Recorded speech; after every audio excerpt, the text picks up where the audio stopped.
Hola, buenas tardes a todos. Y nada, muchas gracias por la presentación a Alex y muchas gracias a José Antonio por haberme invitado. Y nada, os traigo, pues, como dice el título de la charla, casos prácticos del día a día para que veáis las aplicaciones clínicas de la microscopía electrónica. Sobre todo, la gran mayoría son enfermedades no neoplásicas, sobre todo la nefropatología es uno de los grandes proveedoras de muestras para estudio de microscopía electrónica y también influye mucho en el diagnóstico de enfermedades genéticas. Antes, que no existía el diagnóstico genético, o este era mucho más pues farragoso, tardaba más en llegar, etcétera, pues muchas veces la microscopía electrónica era el primer paso en el diagnóstico de la enfermedad genética, digamos el cribado para seleccionar qué pacientes iban a diagnóstico genético. Ahora es verdad que como las técnicas genéticas son mucho más accesibles y el diagnóstico es mucho más fácil que antes, pues sobre todo se utiliza para los casos en los que tienes mutaciones de significado incierto, que no sabes seguro si son patogénicas o no. Se puede hacer microscopía electrónica para confirmar si las lesiones de esa enfermedad están presentes o no y seleccionar qué pacientes de verdad tienen esa enfermedad.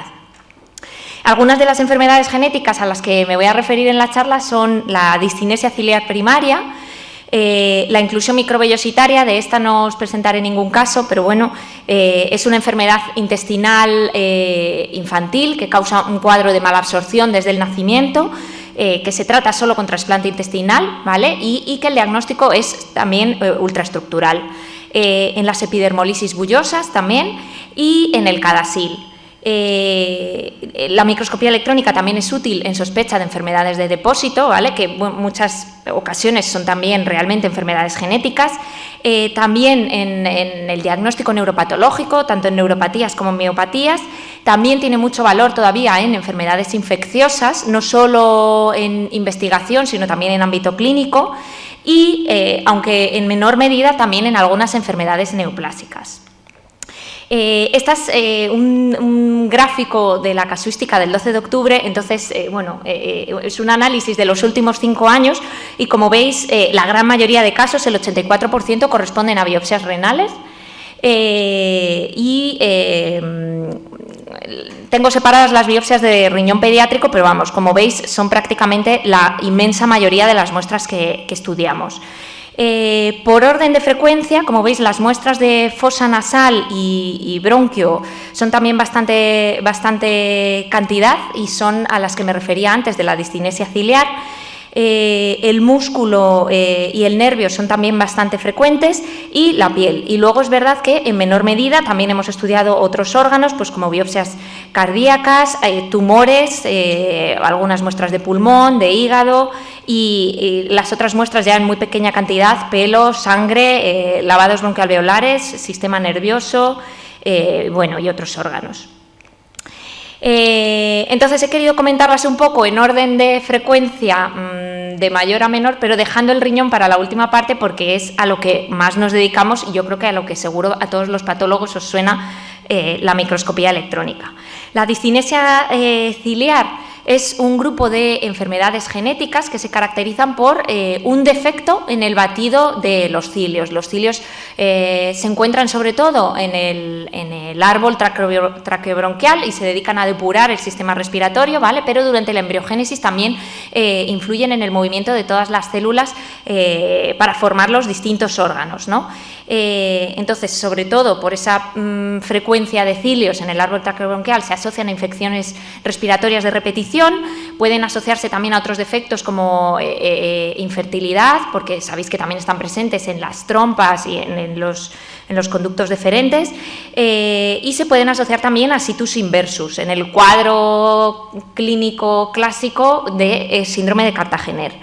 El diagnóstico no es solo ultraestructural, ¿vale? Se basa en una batería de pruebas, pues entre las que encontramos el óxido nítrico nasal, se pueden hacer también videoanálisis de barrido ciliar de alta velocidad, inmunofluorescencia de proteínas ciliares, estudio genético y, por supuesto, microscopía electrónica.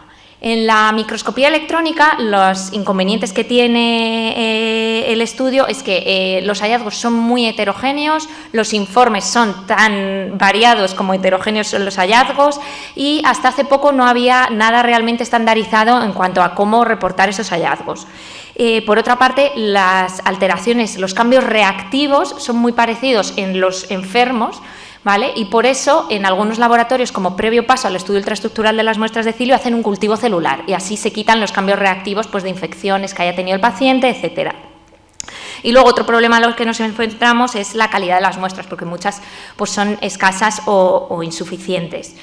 Este es un esquema de cómo es un cilio normal, ¿vale? Se compone de 9 pares de microtúbulos, 9 externos y 2 centrales, y a su vez tienen, cada par de túbulos tiene un brazo externo de dineína, un brazo interno de dineína, una unión de nexina que une 2 pares contiguos y un filamento radial que los une hacia el par central.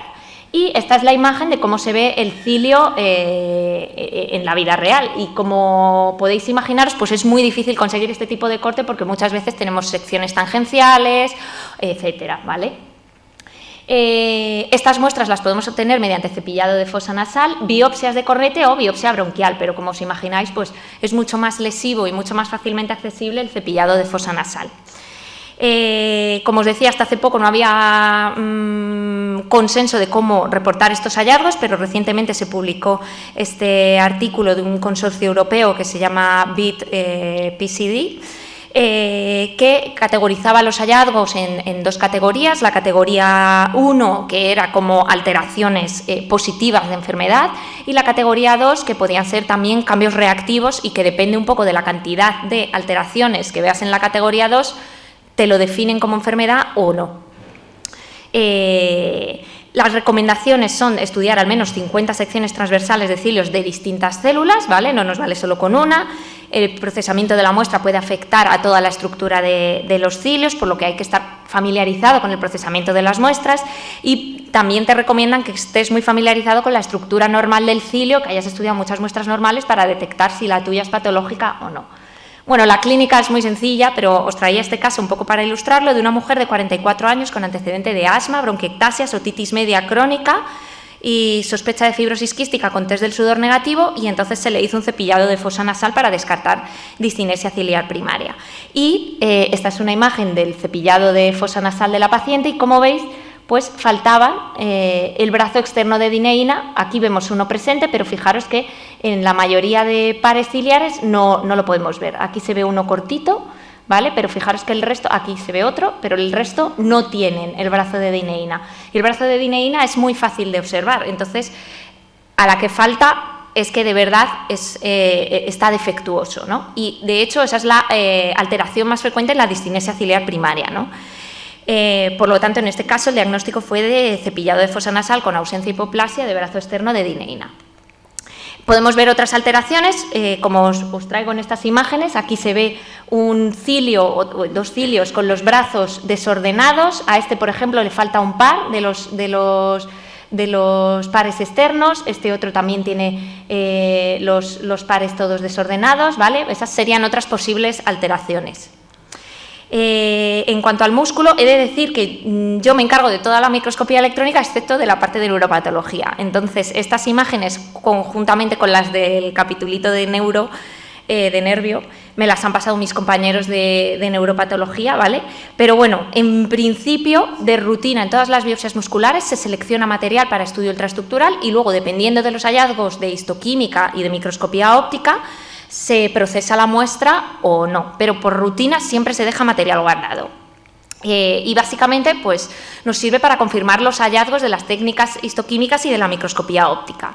Y sobre todo es muy útil para dejar el caso cerrado y bonito y demostrar la alteración que has visto, pero sobre todo en los casos dudosos en los que, pues, por ejemplo, ves vacuolas y no estás seguro de si esas vacuolas son artefactuales o son reales, pues ahí la microscopía electrónica te puede aclarar mucho.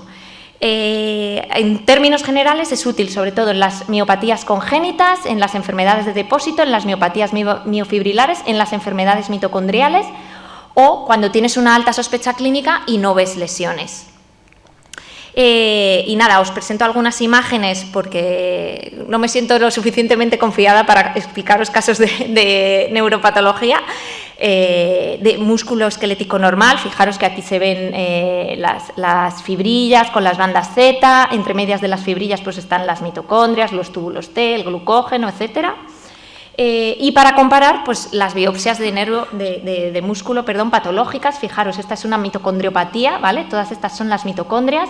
Fijaros que están acumuladas en la zona subsarcolemal, que eso es muy típico, y fijaros que en vez de tener las crestas tubulares paralelas, pues fijaros, tenían estas especies de inclusiones pseudocristalinas, ¿vale?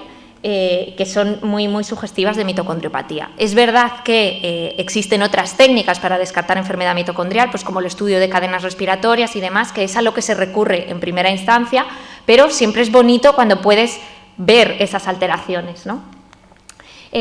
Bueno, esta es una imagen de una miopatía por nemalinas. Esta es una imagen de un depósito de lípidos en la que podéis ver pues, cómo se acumulan las vacuolas de lípidos entre las fibrillas. Y luego, en cuanto a la piel, pues sobre todo las aplicaciones, como os decía en la primera diapositiva, son las epidermolisis bullosas, en las que nos va a ayudar a determinar la localización de la ampolla, si es supravasal, es decir, una epidermolisis bullosa simple, si está en la unión dermoepidérmica, que es una epidermolisis basal, o si está por debajo de la membrana basal, que son las distróficas. También nos puede ayudar mucho al diagnóstico de enfermedades genéticas, metabólicas o de depósito, porque es un órgano que frecuentemente se ve afectado en estas enfermedades y es mucho más accesible para biopsiar que otros órganos, por ejemplo, el cerebro, ¿no? Y luego, pues el pelo, que es sobre todo para el síndrome del pelo impeinable. Yo no tengo experiencia personal en el síndrome del pelo impeinable porque aunque me mandan algunas muestras, la técnica idónea es el microscopio de barrido y el nuestro es un microscopio de transmisión. Y os traía este caso que la verdad es que a mí me parece precioso. Es una mujer de 16 años con un cuadro de epilepsia mioclónica juvenil que tenía un buen control con tratamiento y su madre tenía el mismo cuadro, con debut a los 15 años y que actualmente había remitido, no tenía clínica. Entonces, dado el antecedente familiar, decidieron hacerle estudio genético a la paciente. Y le hicieron pues, una secuenciación masiva del exoma completo y encontraron que no había variantes que justificaran el cuadro de epilepsia mioclónica juvenil. Sin embargo, sí que se encontraron una variante probablemente patogénica en el gen Notch3 que podría estar asociado a la enfermedad que se llama CADASIL, que tiene un patrón de herencia autosómica dominante. La madre no tenía tampoco alteraciones genéticas y entonces tirando del hilo pues fueron al padre. El padre era un varón de 56 años cuyo padre, es decir, el abuelo de la paciente, había tenido un deterioro cognitivo de perfil vascular. Empezó con los primeros síntomas en torno a los 65 años, tuvo varios ictus y el padre de la paciente pues llevaba 10 años con pérdidas de conciencia, con la defecación o antes de la micción, se recuperaba con confusión leve y había sido valorado en cardiología y en neurología por estos cuadros sincopales. Y en uno de esos cuadros tuvo un traumatismo craneoencefálico y le trasladaron a nuestro hospital y le hicieron un TAC craneal en el que vieron pues, que en principio no había ninguna hemorragia ni ninguna repercusión del traumatismo craneoencefálico, pero lo que vieron fueron zonas hipodensas distribuidas por el parénquima cerebral que eran altamente sugestivas de lesiones vasculares. Citaron al paciente para una resonancia y lo que vieron en la resonancia fue signos de enfermedad isquémica crónica de pequeño vaso, pues grado 2. Esta es una imagen de la resonancia. Yo el TAC no me he sentido capaz de ver las lesiones descritas, pero si os fijáis, pues las lesiones que ellos describían eran estas, ¿vale? Bueno, y estas otras de aquí. Entonces, en resumen, tenemos una hija con estudio genético. Perdón, no sé si no lo he dicho, pero al padre le hicieron estudio genético y tenía la misma variante. No lo he dicho, pero tenía que haberlo puesto aquí. tenía la misma variante de significado incierto. Entonces tenemos una hija con estudio genético, el padre con estudio genético, la clínica y la resonancia compatible en el padre, pero la variante genética era de significado incierto. Entonces no podíamos determinar si realmente tanto el padre como la hija tenían la enfermedad o no. La hija, recordemos que en principio estaba asintomática. Entonces les hicieron una biopsia de piel a los dos. Esta es una imagen de la piel de la hija, en la que podemos ver un vaso de la dermis, ¿vale? Y en la periferia de las células perivasculares pues se veían esa única imagen de un depósito electrodenso, ¿no? Alrededor de la célula perivascular. Y esta es la biopsia del padre, ¿vale? Es otro vaso más grande que el de la hija. Estos son las células endoteliales y estas son las células musculares, ¿vale? Esto ya es una arteriola. Y fijaros que en donde están las flechas rojas, aquí, aquí, aquí, aquí, aquí, había depósitos electrodensos parecidos al de la hija, pero mucho más numerosos, ¿vale? Fijaros que estos depósitos electrodensos eran, bueno, electrodenso en microscopía electrónica es oscuro, electrolúcido es claro, ¿vale? Pues estos depósitos electrodensos eran granulares, ¿vale? Y tenían una forma pues como de cometa o de medusa. Estos depósitos son patognomónicos del CADASIL, que es la enfermedad que os he comentado antes, cuyas siglas son sinónimo de arteriopatía cerebral de herencia autosómica dominante con infartos subcorticales y leucoencefalopatía. La presentación clínica es muy variable y está causado por una mutación en el gen NOTCH3, que está en el brazo pequeño del cromosoma 19 y tiene esos depósitos característicos en la microscopía electrónica, ¿vale? Como en estos casos, aunque la clínica sea cerebral, pues no te van a hacer una biopsia cerebral, se recomienda para diagnóstico una biopsia de piel, que debe ser piel no fotoexpuesta, generalmente se recomienda la parte interna del brazo y debe incluir tanto dermis como tejido celular subcutáneo para incluir vasos grandes, que es donde los depósitos son más numerosos. También se puede diagnosticar en una biopsia de músculo. ¿Por qué en la hija no se veían depósitos tan numerosos como en los del padre? Bueno, pues la edad más joven del paciente diagnosticado es a los 20 años, ¿vale? Entonces, influye mucho el curso clínico de la enfermedad. La paciente tenía 16 años. Quizás si en unos cuantos años la hubiesen biopsiado otra vez, se hubiesen visto muchos más depósitos o más numerosos. Y este otro caso pues es un varón de 19 años con lesiones nodulares en las regiones deltoideas que se vacunaba anualmente por una alergia al polen, ¿vale? A la exploración física pues tenía unos nódulos en ambos brazos que los dermatólogos sospecharon que podían tratarse por granulomas relacionados con las vacunas. La patóloga era de otro centro que vio la biopsia, les dijo a los dermatólogos, es una lesión granulomatosa, pero no puedo decir más. Y bueno, pues granulomas en la piel, pues fijaros, da para varios artículos, puede ser 1001 entidades. La patóloga oralmente les comentó también a los dermatólogos que para descartar que se relacionase con las vacunas, pues haría falta estudio de microscopía electrónica, pero el paciente descartó una nueva biopsia, entonces la patóloga se puso en contacto con nosotros para ver si nos podía mandar el bloque de parafina.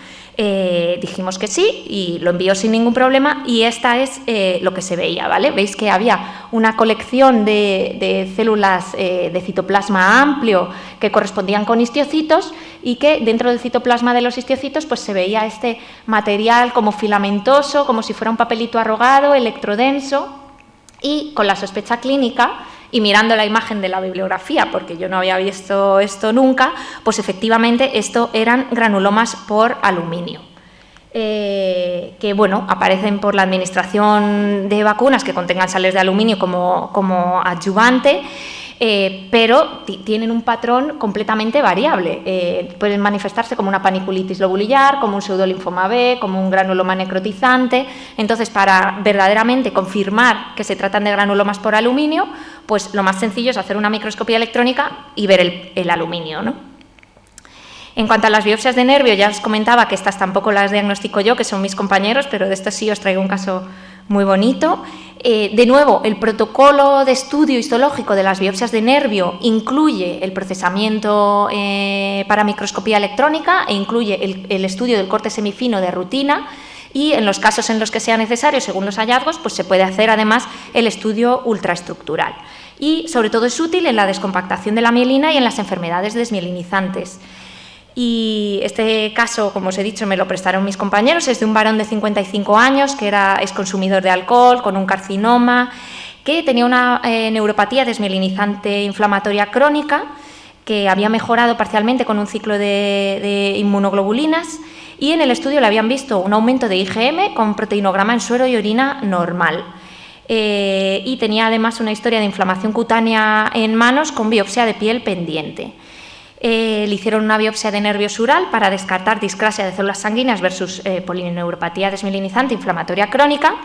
Y, bueno, os traigo, aunque ya hemos visto antes imágenes preciosas de nervio, yo también os traigo la nuestra. ¿Veis, no? La vaina de mielina con su periodicidad característica. Y para comparar, pues estas son las imágenes del paciente, en la que veis que esa periodicidad se altera. Y hay algunas bandas que están mucho más separadas entre sí de lo que sería normal.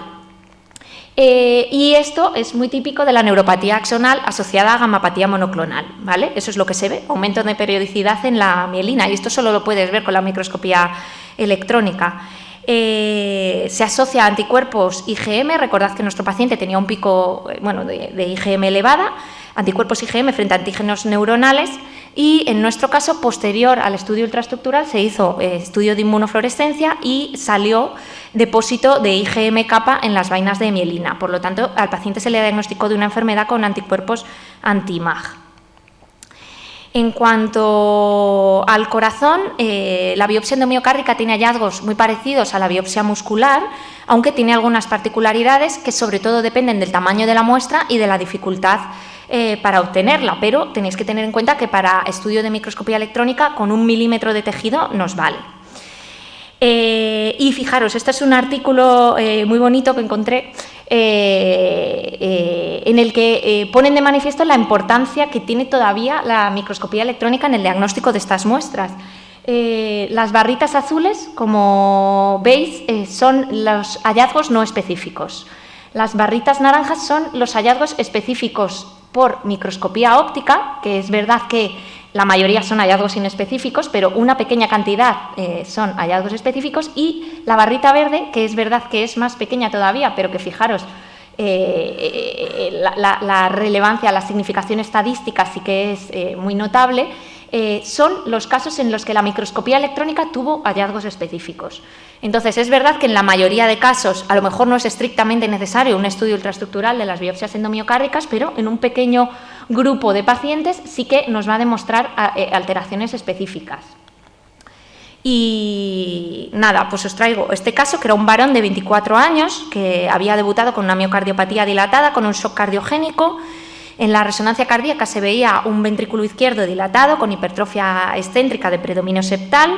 Al paciente, que no era español, era nativo de un país de Sudamérica, pues le sospecharon varias posibles enfermedades, pues una sarcoidosis, una amiloidosis, que lo veían poco probable por la ausencia de clínica sistémica, enfermedades por depósito, que hicieron cribado también metabólico y descartaron, o una enfermedad infecciosa o inflamatoria previa, tipo tripanosoma, que también descartaron por serologías. En principio, en la familia, aunque los padres eran consanguíneos, no había antecedentes familiares de cardiopatía, y al paciente le hicieron estudio genético. Y de nuevo nos encontramos con una mutación de significado incierto en este gen, KLHL24, con implicación clínica desconocida. Al paciente le remitieron a la unidad de enfermedades minoritarias, donde pensaron que la enfermedad sí que era una enfermedad genética, y habiendo descartado todas las otras causas, pues realizaron biopsia endomiocárdica. La biopsia la vio mi compañera Ana Belén Enguita, que es la que hace la parte de cardiovascular, en el 12 de octubre, y ella lo que vio histológicamente era que había unos miocitos vacuolados y con acúmulo de un material Pas positivo. Y ella lo primero que sospechó es que fuese una glucogenosis. Inicialmente no habíamos incluido material para estudio ultraestructural, pero sí que había congelado material de biobanco. Entonces recuperamos el material congelado de biobanco para estudio ultraestructural. Y bueno, os recuerdo, este es el corazón normal, que como veis se parece mucho al músculo esquelético, ¿vale? Pero tiene la particularidad de que tiene mucha más cantidad de mitocondrias, ¿vale?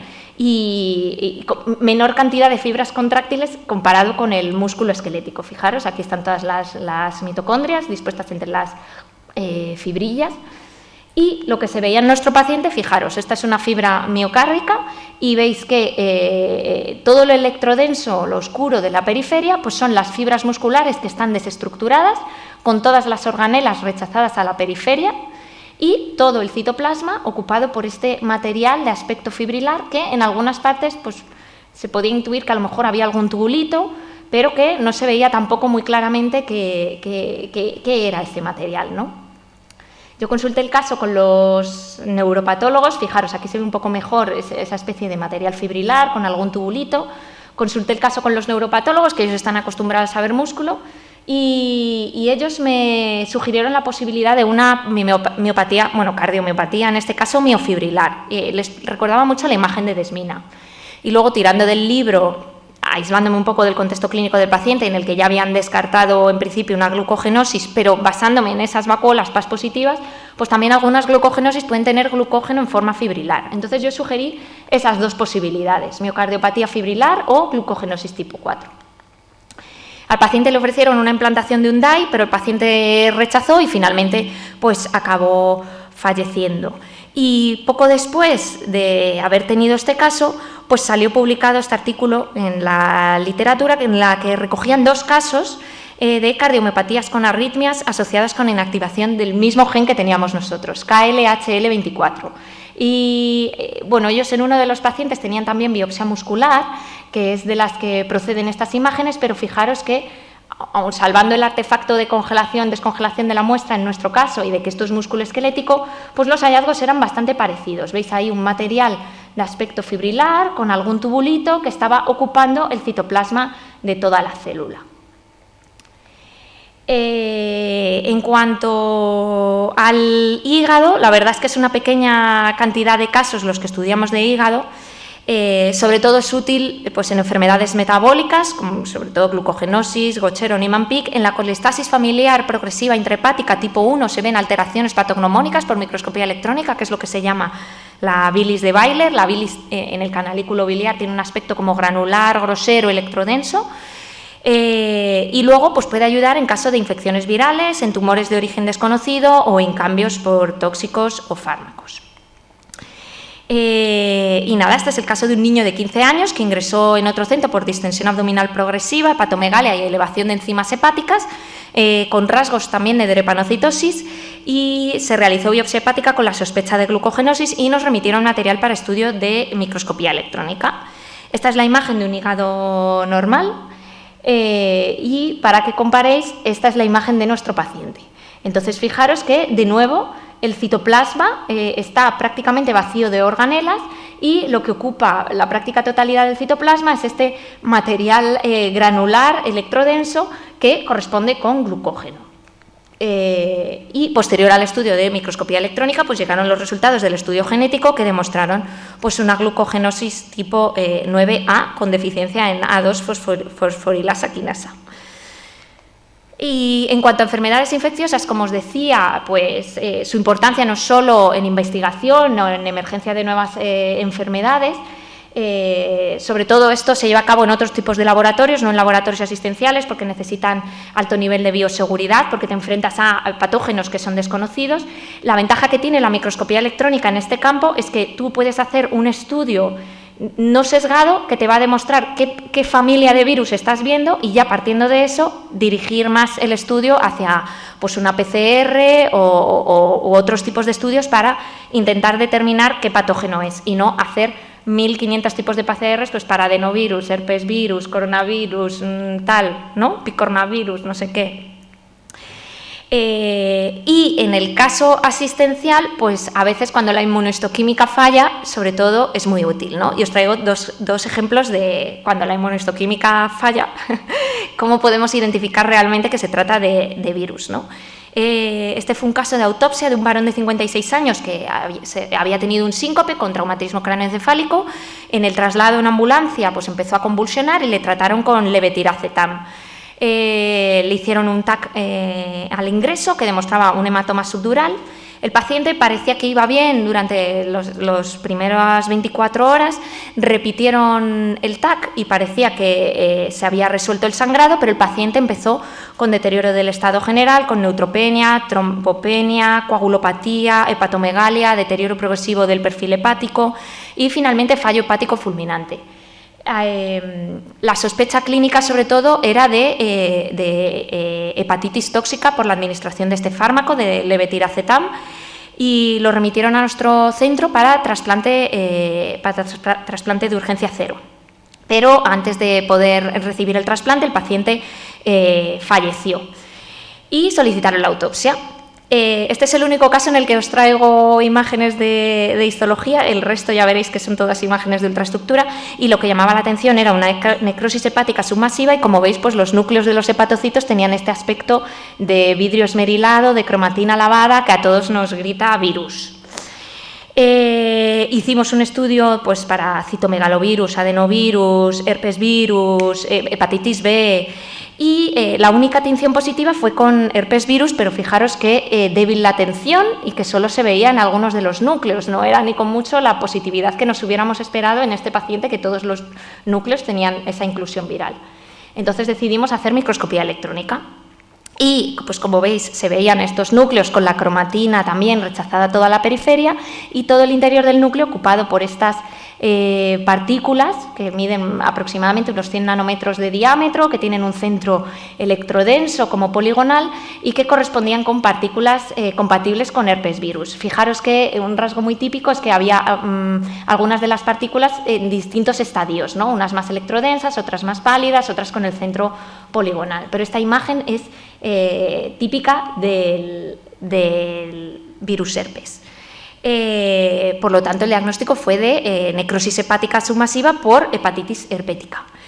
Y como postdata, al paciente le habían hecho, como parte del estudio de la hepatitis fulminante, una serie de serologías, pero para el virus herpes solo le habían hecho inmunoglobulina G, no le habían hecho inmunoglobulina M. Como la inmunoglobulina G salió positiva, asumieron que esto no era una infección por virus herpes.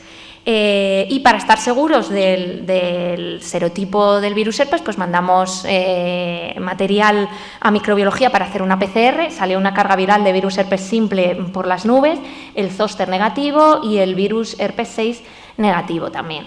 La opinión de microbiología con esa serología es que el paciente, que no tenía ningún tipo de inmunosupresión ni ninguna otra clínica de nada, se había reinfectado por virus herpes.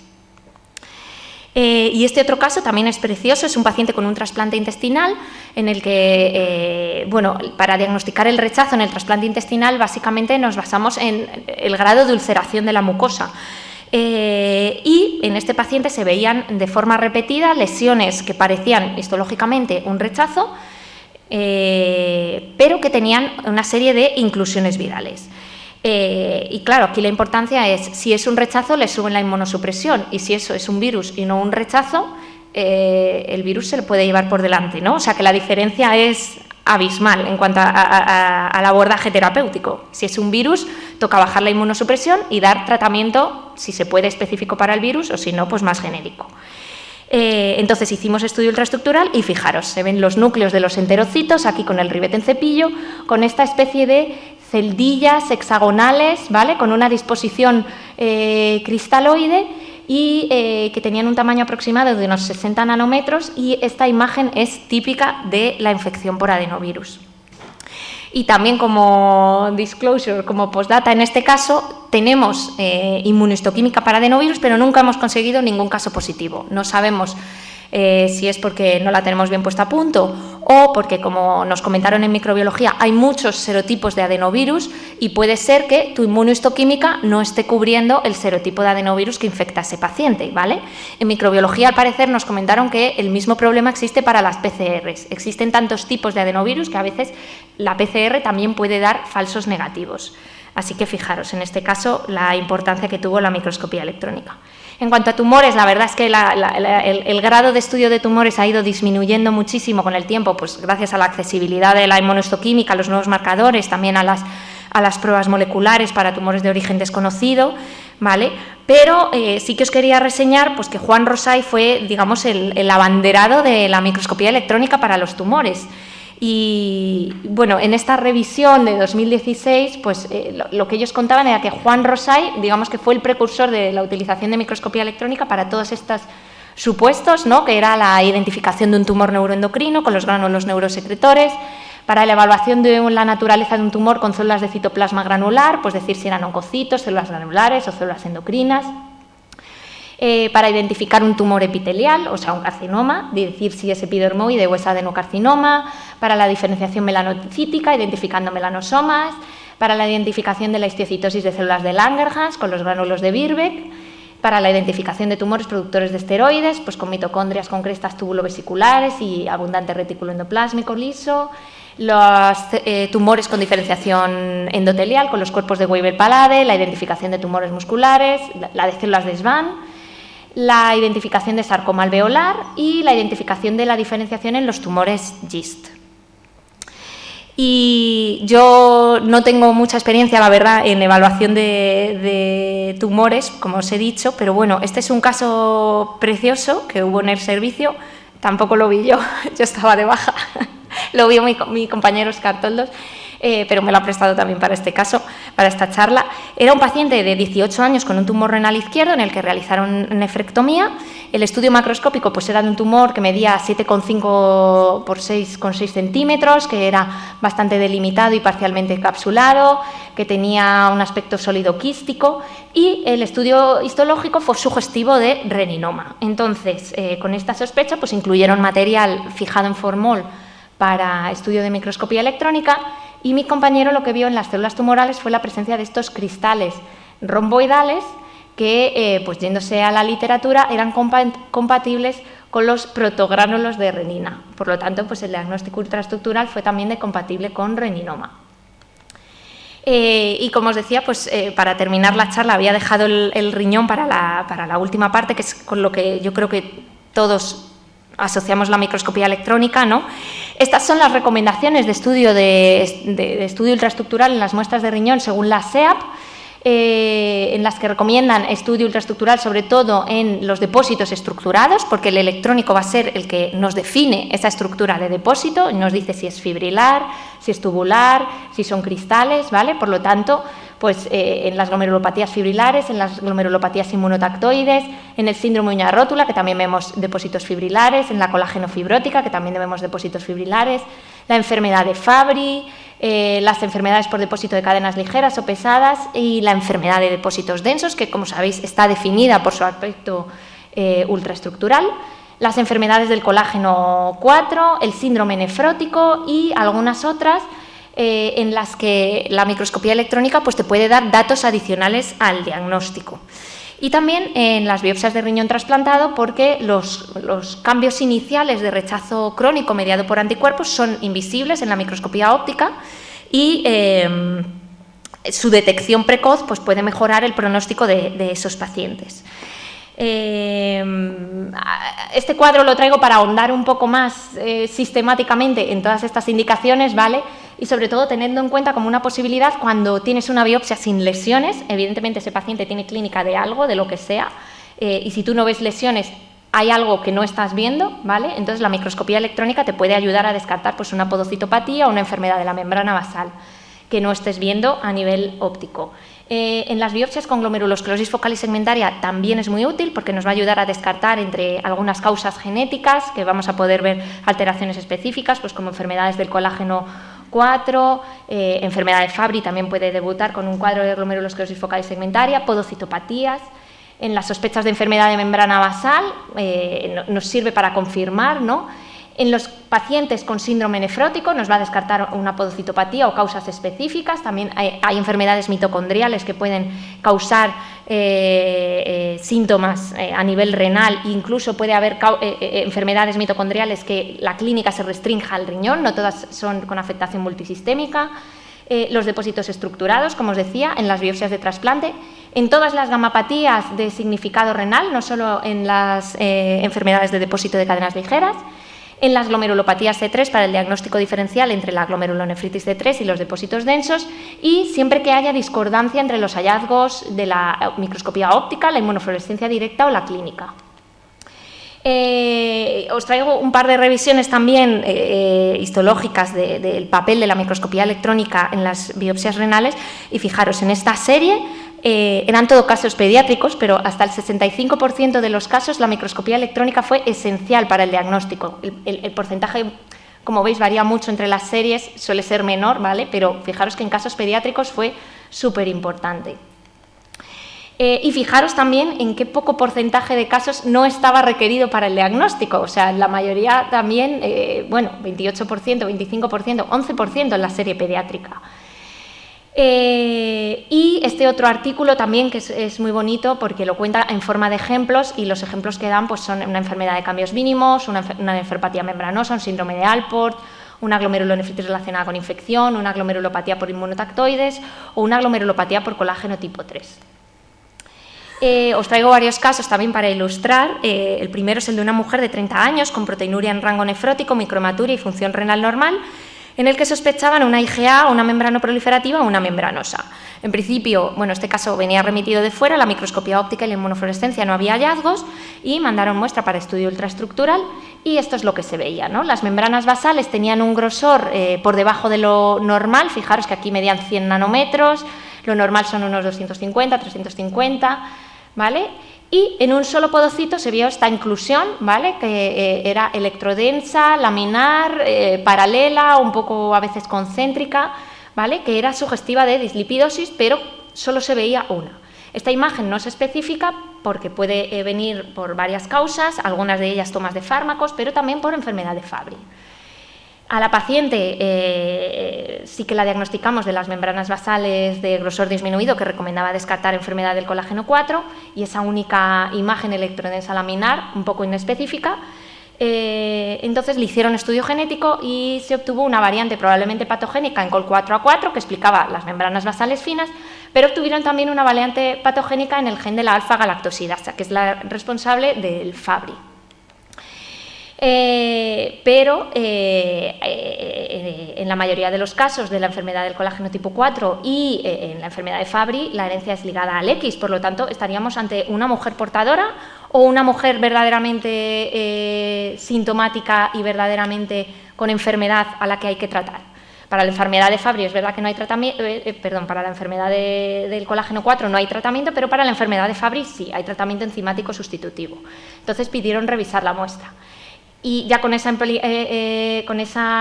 estudio genético ampliamos el estudio a más glomérulos y vimos que estos depósitos electrodensos laminares pues no solo estaban en algunos de los podocitos, sino que estaban también en células endoteliales, en células tubulares y en más podocitos, como veis. Fijaros en las células tubulares, ¿vale? Este es el túbulo proximal. Por lo tanto, sí que se hizo el diagnóstico de compatible con enfermedad de Fabry y la paciente inició el tratamiento.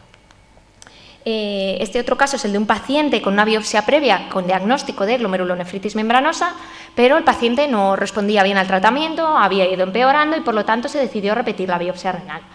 El diagnóstico histológico, esta biopsia también era de otro centro, fue de glomerulonefritis membranosa estadio 4 con semilunas, que ya eso debe hacernos sospechar que no es una membranosa al uso, pero es que además, como factor confusión, el paciente tenía anticuerpos anti-MPO positivos, entonces le dieron choques de esteroides y ciclofosfamida que tampoco obtuvieron respuesta clínica. Y remitieron muestra para estudio de microscopía electrónica y en la microscopía electrónica se ve esto. Una ampliación mesangial muy marcada, engrosamiento irregular de las paredes, digamos, de las membranas basales y dentro de las membranas basales, también en el mesangio, pues se veían estos depósitos electrodensos, pero que a mayor aumento tenían una morfología fibrilar. Y por lo tanto, el diagnóstico fue de glomerulopatía fibrilar, que pueden asociarse a un patrón con semilunas y que explicaban tanto el síndrome nefrótico, tanto el cuadro similar a la membranosa, como las semilunas. Y bueno, la glomerulopatía fibrilar se define así por su aspecto ultraestructural, por depósitos de morfología fibrilar parecidos pero de un grosor mayor al de la amiloidosis, que puede tener un patrón variable, por lo que hay que tener un alto índice de sospecha cuando vemos este tipo de biopsias. Se dice que la inmunofluorescencia tiene un patrón tosco o emborronado que nos puede ayudar a distinguir de otras enfermedades y, sobre todo, tenemos el marcador específico de NEA-JB9, pero, de nuevo, tienes que tener un alto índice de sospecha para solicitarlo, ¿vale? Desafortunadamente, el paciente, poco antes del diagnóstico ultraestructural, empezó con hemodiálisis y recibió un trasplante renal. Y el último caso es este de un paciente con una leucemia linfática crónica que ya había tenido un fracaso renal, proteinuria y cadenas ligeras en orina en 2014, que fue tratado con buena respuesta, pero que años después comienza otra vez con un nuevo episodio de deterioro de función renal, elevación de cadenas ligeras, pero que no presentaba criterios hematológicos para tratamiento. Entonces se hizo una biopsia renal para descartar gamapatía de significado renal. En principio, la muestra también venía de otro centro, en la microscopía óptica y en la inmunofluorescencia directa no había lesiones. Y el glomérulo efectivamente no tenía ninguna alteración, vemos aquí los podocitos, la membrana basal, el endotelio, el mesangio, no había depósitos, no había ninguna alteración, pero en los túbulos, estos son los túbulos normales, con su ribete en cepillo, sus mitocondrias, en los túbulos lo que se veía era este acúmulo de un material de aspecto fibrilar dispuesto en el interior de vesículas delimitadas por membrana que se restringía al interior del citoplasma de las células del túbulo proximal. Y esta imagen corresponde a una tubulopatía proximal por cadenas ligeras, que es una forma de gamapatía monoclonal de significado renal, que consiste en un acúmulo de la proteína de la cadena ligera cristalizada en el lisosoma de los túbulos proximales, y también hay que tener un alto índice de sospecha para diagnosticarlo porque muchas veces las alteraciones histológicas son inespecíficas y la inmunofluorescencia en congelación puede ser negativa, y muchas veces en estos pacientes es la microscopía electrónica la que da el diagnóstico.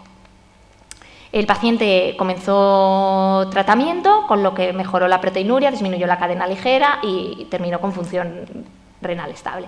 Y recuerdos para patólogos: el estudio ultraestructural nunca sobra, siempre puede ayudar a descubrir algo que no habías descubierto sobre el caso, tanto en patología funcional, como hemos visto en los cilios, en el músculo, en el nervio, como en patología tumoral.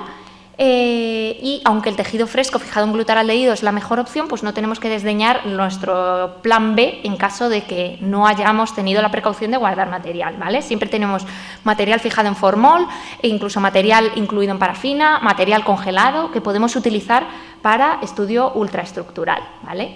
Y la última moraleja es que si no sois vosotros directamente los que veis la microscopía electrónica, pues que siempre le podéis dar toda la máxima información posible al patólogo, que sí que va a ver la microscopía electrónica, para ayudarle a orientarse, porque al final te toca ver tantas muestras y tan variopintas que es imposible saberse todas las alteraciones de todo, ni correlacionar con la clínica de todo. Y, en resumen, pues la microscopía electrónica de transmisión sigue siendo una herramienta muy útil para diagnósticos, sobre todo en la patología nefrológica. Ante cualquier duda o discordancia, la microscopía electrónica nos puede ser muy útil y nos puede ayudar también en enfermedades metabólicas de depósito y enfermedades genéticas, sobre todo en casos no sospechados o como confirmación al diagnóstico en casos en los que la genética puede ser dudosa o no concluyente. Y nada, aquí estoy yo con mis dos técnicos, Marifé y Beatriz, que me ayudan en todo lo que pueden, y yo con mi humilde microscopio. Y nada, muchas gracias.